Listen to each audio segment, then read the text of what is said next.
Hello, my name is Jose Tovar. I took the class Making of a Christian Leader. I really enjoyed this class. I feel that I learned many things that I didn't expect to learn. I say that because when you hear when you things about a leader, you really just notice or put your attention in the title of a person or what a person does. You admire the success that a person has had for being a leader. You kind of question yourself in the sense of how can a person gain so many followers? That person must have something special, or I wouldn't be able to do that because I probably don't have that person's characteristics.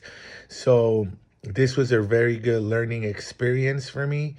I learned that being a leader is not just a title.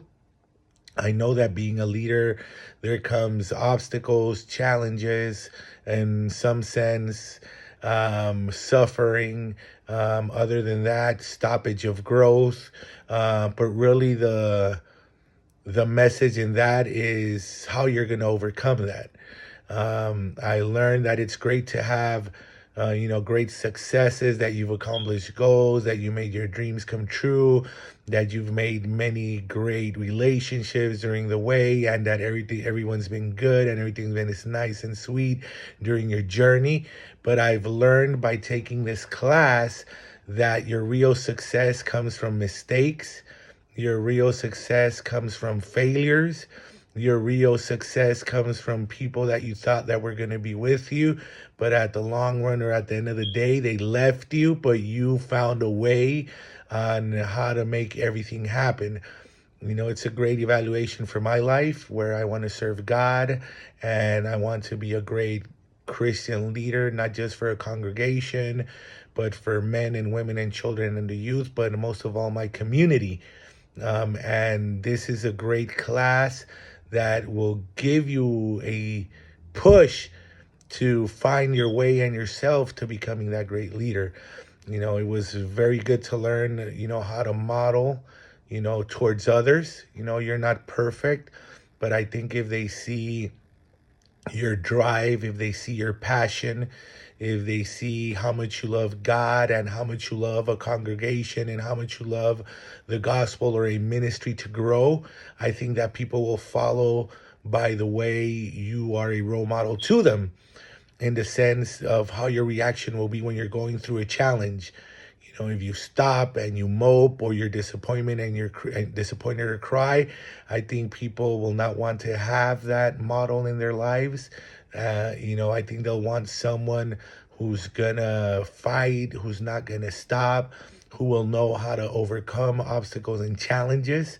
So I learned that. I also learned how to inspire a vision, and I think that was very mind opening, because sometimes you have a vision in your eyes or in your mind, but it's hard to express your vision to others because not everyone is going to see the way you look at things. But it was a great experience, learning that, because, your job as a leader is to inspire.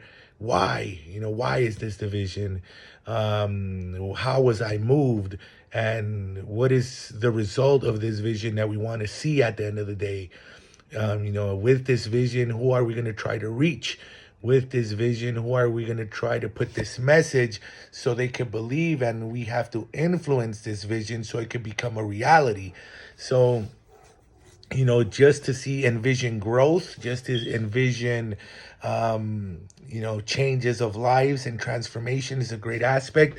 I also was intrigued with challenging the process. Sometimes we have to challenge, our vision, with all the things that may not be going right, but we have to be uncomfortable. We have to get off of our comfort or of our chair, and to see movement, we have to go against the grain or against the wind, and challenge that process. Whatever we dislike, we're going to learn to like. Whatever we don't like to do, we're going to want to like to do. Whatever we think is impossible, we have to think it's possible. Challenging the process to accomplish a goal as a leader is a great example of how to make our dreams come true, but we cannot stop. We have to keep going until we find a way. The other was enable, others. If we want to be a leader, we have to encourage. We have to help with others' self-confidence. We have to help others, put their ideas out there so they could think or know that they're valuable to a group, to a team, to a church. And a leader is there to enable those people, giving them positive reinforcement, hopefully teaching them, when you give them advice, it's not to make them feel bad or wanting to stop being, a server or a leader. But, if we learn how to take advice, at the end of the day, it's there to help us. At the end of the day, is to kind of, like chiseling a piece of rock and making it into a sculpture. We're trying to get rid of all those rough edges and try to smooth it out, by and then enabling others, that the glory shouldn't be just for one person, but the experience of being a leader is for everyone, to learn, and then someday maybe we're gonna all separate, but we're gonna go our own ways. But that same leadership ethic and enabling that we gave to others will help them go and grow churches or companies, or just help someone in need lift their spirits up, by enabling others. Other than that, encouraging the heart.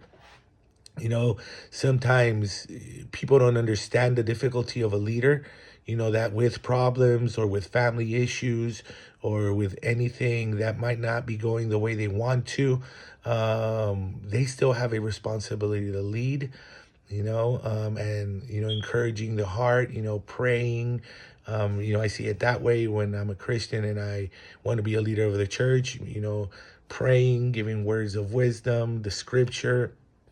That is strength to enable somebody's heart, and just to give that support to, that in dark times by, leading, you could give someone encouragement, to finish the job that is necessary. But where my mind is most astonished by this class or this lesson and by interviewing another leader is that our biggest lessons are learned from failures. Sometimes we think we're going to succeed with our greatest accomplishments. Sometimes we think we're successful by the great things we've done. But I think to myself, if it wasn't for mistakes or failures, we never would have gotten to that great moment. Why? Because of our mistakes, that's what we learn not to do again.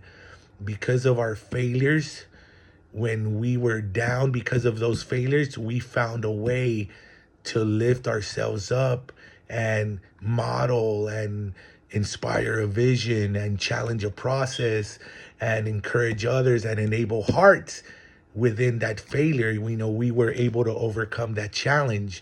So speaking about failures and mistakes is what teaches us what not to do and what to do right for us to succeed. And at the end of the day, I've learned that a leader is not to put in a pedestal. I've learned that a leader is not, to have the whole spotlight in his life or her life. I've learned that as a leader, the most important thing that a leader does is serve others.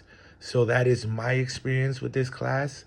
I'm hoping to take this knowledge, apply it in my life, and not just apply it in my life, but apply it in others. And with the mixing of seeking God and the mixture and the involvement of the gospel and the scripture, I think it's a great combination to change this world and make it a better one. Thank you very much for this experience, and God bless you.